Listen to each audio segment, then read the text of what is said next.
Hello students, today we learn Bohr's atomic model and subatomic particles. In 1913, Niels Bohr explained the stability of atom by putting forth his atomic model. The important postulates of Niels Bohr's atomic model are as follows. Number 1. This is a nucleus of atom. Okay, it consists of proton and neutron. So the electrons, they revolve around the nucleus in concentric circle. Concentric circle means the circles which do not cross each other. Understood? They are one inside the other and they do not cross each other. Understood? So the electrons, they are confined in concentric circular orbits which are at certain distance from the nucleus. Suppose it is having 11 protons. This nucleus is having 11 protons and 12 neutrons. We know that the number of protons is always equal to number of electrons. So these electrons, they are confined in circular orbit. Okay. And these orbits are concentric. It means these orbits do not cross each other. Now we have to show inside first circle, circular orbit 2 electrons, second circular orbit, okay, now 8 electrons, 3.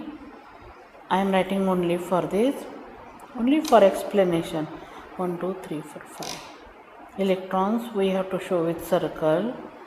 Understood students? Not like this, we have to show like this, circular.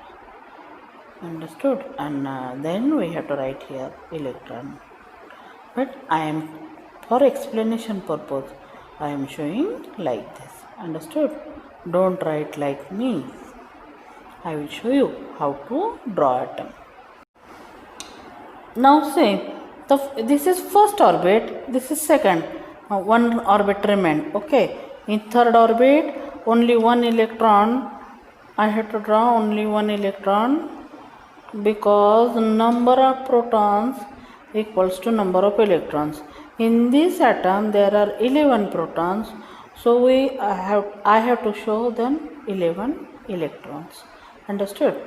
Now the first orbit is having 2 electrons, second orbit is having 1 2 3 4 5 6 7 8, and last orbit is having 1. So 2 plus 8 plus 1. See, first orbit 2, second orbit 8, and third orbit 1, that is 11 electrons. So when the electrons, they are in specific orbit, suppose this first orbit is having 2 electrons, then the energy level of this electron remains constant. When the electrons, they are means now this first orbit is having 2 electrons. When these electrons, they remain in this orbit, then their energy level remains constant. Now this orbit is having 8 electrons. When they revolve only in this orbit, they do not jump either inner or outer orbit. At that means they only revolve only in this orbit. At that time energy level remains constant. Understood? So when the electrons are in a particular orbit, their energy level remains constant. Again one time, this is nucleus, and if 2 electrons are revolving only in this orbit, understood? Only in this orbit, then their energy level here remains constant. When they jump either in in other orbit, then it get changed. Understood? Now listen students, when these electron, I am showing 2 electrons, this is first orbit, when they revolve, when they are in motion in this orbit only, their energy level is constant. But when they jump from this inner orbit to outer orbit, So when they jump to outer orbit, they gain energy level which is equal to the energy level of this orbit. Understood? In short, we can say as this: when these electrons jump from inner orbit to outer orbit, they absorb energy which is equal to the energy level of this orbit. Okay, and in other words, we can say they absorb the energy level which is equal to the difference of the energy level of these two orbits. And when the electron jump from outer orbit to inner orbit, this electron emits energy which is equal to the difference of its energy level. You know one thing, student, table salt. The another name of table salt is sodium chloride or chemical name. So this table salt, when it is thrown on an LPG gas stove flame, immediately we see yellow spark. Okay, and if sodium metal is put in water, we know sodium is highly reactive. That's why it is always kept immersed in kerosene. But when it is taken out from kerosene and if it is put in water, it reacts violently and it burns. And which flame is given out? Yellow flame. And street lights, these are of sodium vapor. These street lights always emits yellow lights. Why? Why sodium emits yellow light? Or why? In all these three examples, we saw that when we sprinkle sodium chloride, that is table salt, on a gas flame, what happens? It emits yellow spark. Or that sodium vapor bulb, it gives yellow light. When the sodium metal is dropped into water, it again burns with yellow flame. Why this yellow color? Why that flame is having yellow color? This is because of these electrons are responsible. When they jump from inner orbit to outer orbit, what happens? They absorb energy, which is equal to the difference in the energy level of these two shells. Okay, and when they jump from outer orbit to inner orbit, they emit energy, again which is equals to the difference in energy level of these two shells. And this difference is equal to, it is equal to or it is similar to the energy of yellow color or yellow light. Understood? It is similar to the yellow light. And that's why this sodium, it emits or it gives yellow flame. Students, it is Niels Bohr's stable orbit atomic model. The centrally placed positively charged part is nucleus. Nucleus is having positive charge. Now 1, 2, 3, 4 are the number of shells. First number shell is called as K shell. Second number shell is called as L shell, alphabetical order. Then third one, M shell. Fourth one, N shell. And don't forget to write the shells in capital form. K capital, L capital, M capital and N also capital. Okay, see, these are the concentric circles which are having specific distance between them and they are situated at specific distance from nucleus. Now we'll understand about atomic structure. This is a central part of the atom. Atom is having a central part, it is called as nucleus, and nucleus is having positive charge. Now all these orbits, these are the concentric circles, they are called as shells or orbits. Okay. And in short, we can say that this is nucleus and this is extranuclear part. An atom is having 3 subatomic particles. Now we'll learn one by one about them. The central part of the atom is called as nucleus. Okay, this nucleus is positively charged. Almost entire mass of the atom is located, and almost entire mass of the atom is located in the nucleus. Okay, it is located in the nucleus, and this nucleus, it is having 2 types of subatomic particles. 2 types of subatomic particles.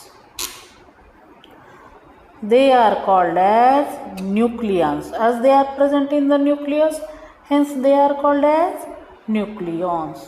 Always keep in mind what nucleus, where it is located? At the center of the atom. The charge of the nucleus is positive. And third point, the entire mass of the atom is concentrated in the nucleus. There are 2 types of subatomic particles. These particles are called as nucleons. Now the first nucleon. Nucleons means the subatomic particles that are present in the nucleus. The first nucleon that we are going to study is proton. Plural form, protons. Protons are positively charged subatomic particles. Okay, the positive charge of the nucleus is due to proton. Their symbol is P. They are denoted by which letter? Capital P. And this positive charge, how much positive charge does a proton carry? So proton carries plus 1e positive charge.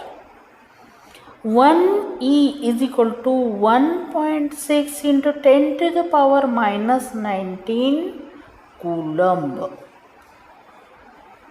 When total positive charge, okay, when the total positive charge on the nucleus is expressed in E, so when total positive charge on the nucleus is expressed in E, the magnitude is equal to the number of protons. Where they are located?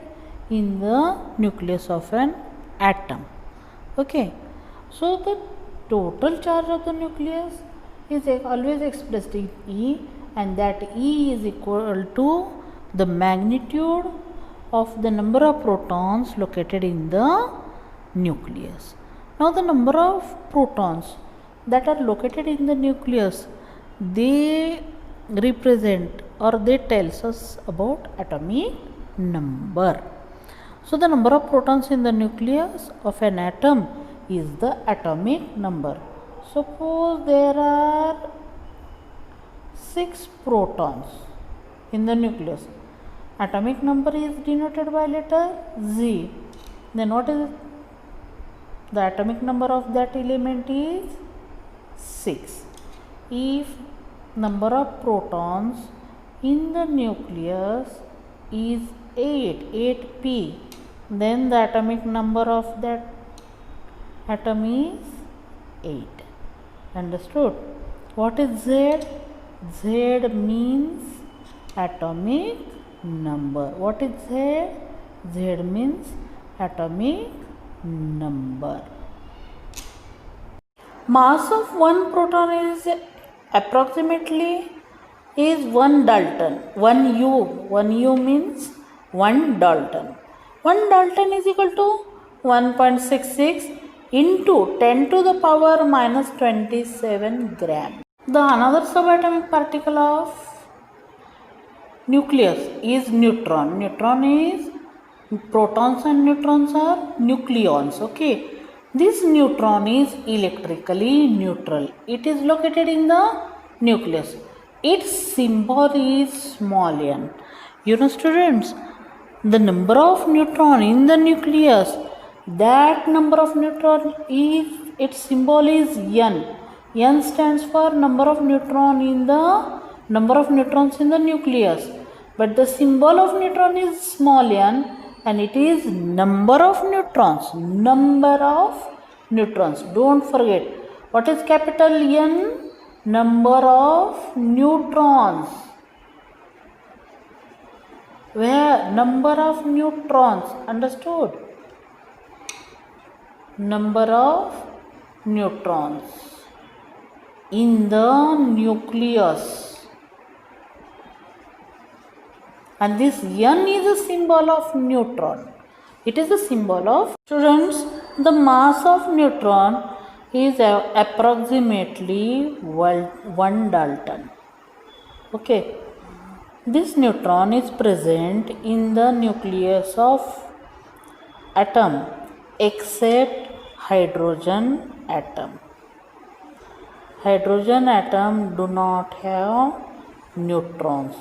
The nucleus of hydrogen atom is having only protons, but the nucleus of hydrogen atom is not having neutrons. Then the atoms of all elements except hydrogen is having neutrons. Students will meet in next session. Till then, bye.